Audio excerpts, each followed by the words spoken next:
จะคือพ่อแม่บ้านบาเนาะ มึงก็เห็น ตาก็เห็นแต่บอกโอ้โหพิพิธภัณฑ์ประเทศแล้วพิพิธภัณฑ์ประเทศแล้วในโลกนี้นะมีแต่ทางม้าลายทางสร้างลายก็มีโอ้ยเหยียบกูซาทางสร้างลายมึงเหยียบกูเลยตา จะแม่เนาะ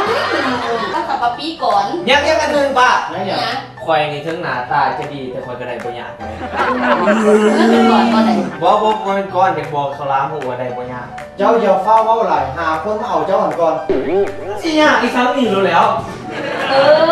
อุ้ยนั่นจะมีสองสาวนั่งไงอันนี้แล้วเป็นไผอันนี้เหมือนอีนางน้อยๆหอนอยู่ ก็จังว่าแหละไปเห็นอยู่ร้านกาแฟกันเลยหิวมา เออ ฮะ ลามานะ ว่าสิเนี่ย อยู่มานำมาซะ เฮ้ย อะไรเห็นแท็กซี่ฮะ เออ แบบนี้นี่เอง โอ้ โอ้ได้มาบ่ล่ะป้าดีออมสุกิน โอ้ย ปีกละว่า นี่แหละ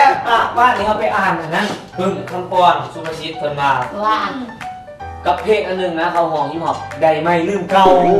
อะไรได้ไม่ลืมเก่าลืมเก่า ปล่อยฟังมันเป็นเจ้าฟัง